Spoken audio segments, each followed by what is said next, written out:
Les métiers du bien-être, c'est des métiers qui ont un sens, qui donnent du sens à notre vie et puis à notre intérêt en fait pour l'autre. Je pense que beaucoup de gens aujourd'hui cherchent dans cette quête en fait de sens, et les métiers du bien-être amènent énormément de sens parce qu'il y a cet accompagnement de l'humain, et surtout on voit l'humain aller mieux, on voit l'amélioration et ça engendre énormément de reconnaissance. C'est très gratifiant effectivement. Ouais, et c'est un besoin primaire, la reconnaissance, c'est vrai. Donc c'est important.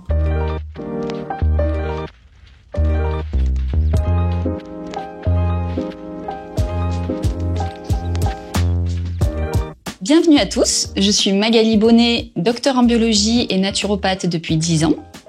Et je suis Élodie Naudin, sophrologue spécialisée dans l'accompagnement de la femme et l'endométriose. La prévention, c'est déjà la première chose à faire. La qualité des aliments qu'on consomme, l'environnement, la pollution, il y a tout ça qui altère le bien-être et la santé des gens. Voilà, les gens n'ont plus les bons réflexes en fait, donc ils ont besoin d'être réorientés. Il y a une ambivalence dans ça, je trouve, c'est qu'il y a de plus en plus d'intérêt pour le bien-être, de plus en plus d'intérêt pour ces médecines alternatives, et en même temps, il y a de moins en moins de temps parce qu'il y a de plus en plus de travail, parce qu'il faut gagner de l'argent et parce que la vie est de plus en plus chère. Donc en fait, il y a de l'intérêt pour le bien-être et il y a le manque de temps. J'ai envie de prendre soin de moi et en même temps, j'ai pas le temps parce que je finis à 21h et aller me cuisiner des légumes, etc. Flemme parce que je suis hyper fatiguée. Quoi. Si on apprend à mieux gérer ses émotions, à travailler sur son stress, à savoir quoi manger, savoir comment le manger, associer les choses. En fait, c'est les bases qu'on connaissait mais qu'on a oubliées dans le rythme de vie effréné qu'on a maintenant entre la famille, le travail, etc. On n'a plus le temps de faire du sport, ou alors on fait du sport à trop haute intensité et on se fait mal au corps aussi. L'époque, le contexte, la société fait que on est de plus en plus déconnecté de notre corps et de nos émotions. Je trouve que la gestion des émotions, c'est vraiment quelque chose qu'on devrait tous pouvoir maîtriser. Jamais se sentir complètement submergé, des crises d'angoisse, les crises de colère, etc.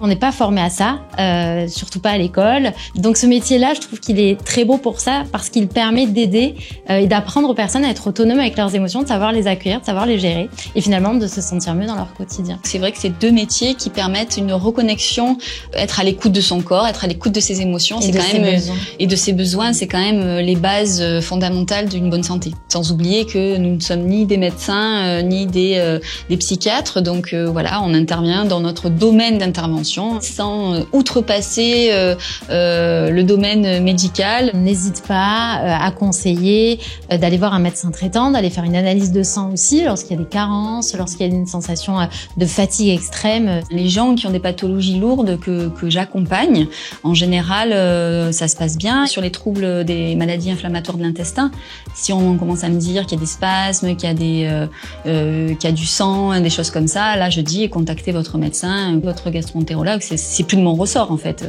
Là on passe sur de la médecine d'urgence. Parce que nous on est censé être dans la prévention. En Occident c'est plutôt ça. Effectivement dans les pays d'Asie par exemple, c'est de la médecine préventive, c'est-à-dire on va pas voir le médecin, on travaille sur le bien-être, etc. Et on va voir le médecin effectivement en dernier recours lorsque vraiment il y a une pathologie. Mais en général, c'est plutôt du préventif.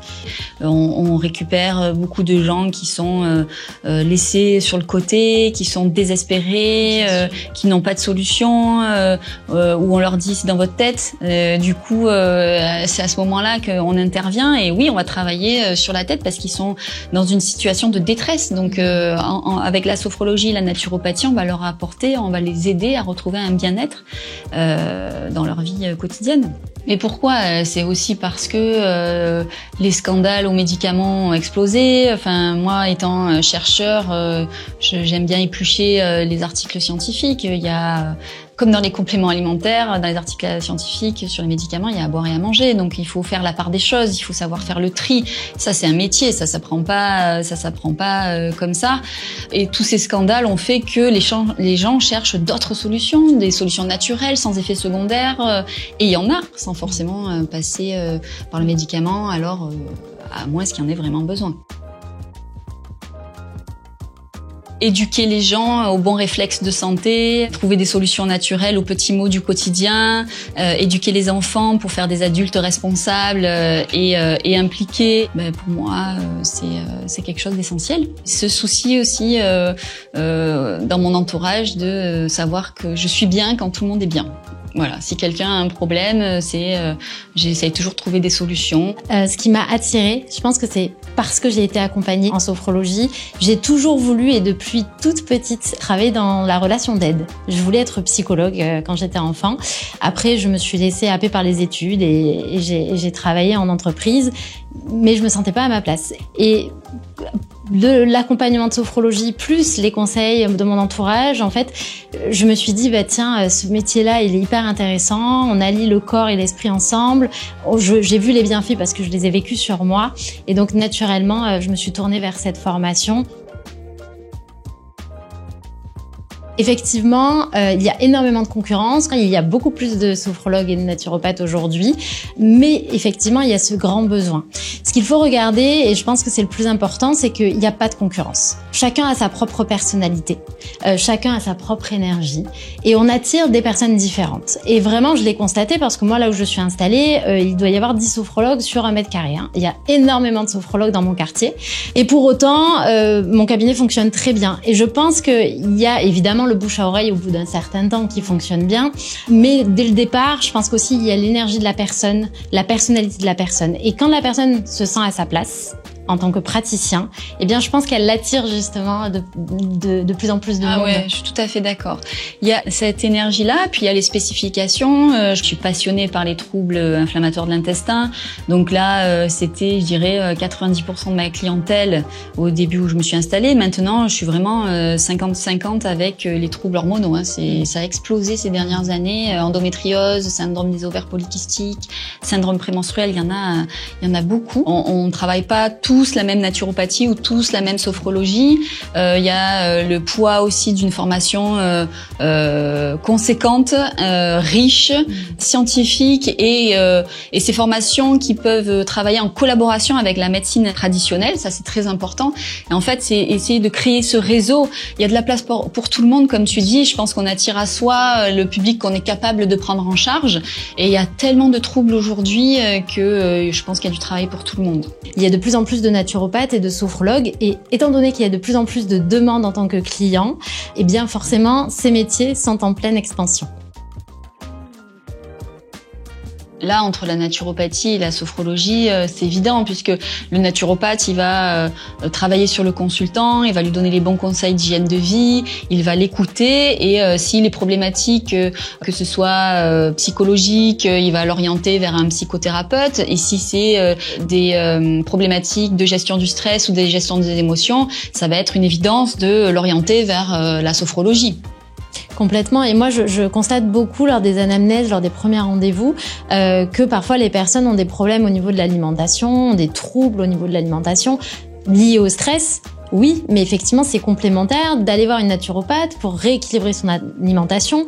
J'ai aussi pas mal de clientes qui ont des problèmes liés à l'endométriose, puisque c'est ma spécialité. Et là, on a un besoin d'adapter son alimentation, puisqu'on a souvent des intolérances alimentaires. Et effectivement, la naturopathie répond à ça. Qu'est-ce que je pourrais manger et pas manger pour éviter l'inflammation de la maladie ? Il y a une prise en charge. En fait, ça donne une prise en charge globale du trouble. Donc que ce soit pour l'endométriose, par exemple, avec toutes les plantes, l'alimentation, la gestion du stress. C'est super intéressant d'ailleurs. Complètement. Je dirais que pour s'installer à son compte, je pense qu'il faut pas avoir froid aux yeux. Moi, c'est ce que j'ai retenu. Il faut pas avoir peur de démarcher, d'appeler des médecins, des prescripteurs finalement, et de leur demander un rendez-vous, de présenter finalement la sophrologie, la naturopathie, ce que l'on propose et ce qu'on peut apporter. Parce qu'en réalité, les médecins, les kinés, les ostéopathes, etc. sont friands de tout ça. C'est difficile quand on s'installe parce qu'on n'est pas commercial, on est plutôt thérapeute, et donc on n'a pas vraiment envie de faire du commerce, du commercial, d'être commercial. Donc c'est pas forcément évident, mais je dirais que c'est très important de le faire dès le départ, parce qu'on va se rendre compte finalement qu'on est légitime, que notre métier est considéré aussi, et puis surtout on va avoir des prescripteurs pour commencer à travailler. On peut garder son emploi au départ, peut-être libérer un jour ou deux et commencer son activité comme ça, et puis au fur et à mesure la clientèle va venir et puis on pourra se lâcher d'une main pour se lancer dans le métier qu'on désire pratiquer. C'est totalement possible. Les personnes qui font des ruptures conventionnelles, etc., qui ont le chômage, moi je dirais effectivement de ne pas travailler. Si elles arrivent à avoir un chômage, de se lancer, au moins tu es à 100% en fait dans le développement de ton activité. C'est ça. Et en même temps, tu as un petit revenu qui te permet de vivre, quoi. Après, c'est moi ce que je trouve, quand tu as l'opportunité dans certains métiers de pouvoir travailler à 50 ou 80% et de dégager au moins un jour ou 2 par semaine où tu t'investis à 100%, tu dédies ces jours-là au développement de ton activité, c'est hyper important parce que si tu laisses traîner, en fait, ça marchera jamais. Donc il faut, je veux dire, le temps a été investi dans la formation, donc il faut vraiment l'utiliser à bon escient et ne pas le laisser de côté. Il faut pas perdre de temps parce qu'il y a aussi beaucoup de monde qui se forme à ces métiers du bien-être. Donc il faut se lancer. Il faut pas avoir froid aux yeux, comme tu l'as si bien dit, et il faut se jeter à l'eau, quoi. Les jours où il n'y a pas de consultation, il faut effectivement travailler, faire son site internet, créer ses cartes de visite, appeler les prescripteurs, pas attendre en disant j'ai pas de rendez-vous, je vais faire autre chose. C'est des jours qui, comme tu dis, c'est vraiment les jours qui sont dédiés à ça. Et s'ils sont dédiés à ça, c'est on se lève tôt le matin, on finit peut-être un peu tard le soir au début parce qu'effectivement il faut s'investir. Mais en tout cas, on met notre énergie là-dedans à se faire connaître. C'est que comme ça, effectivement, qu'on arrivera à quelque chose.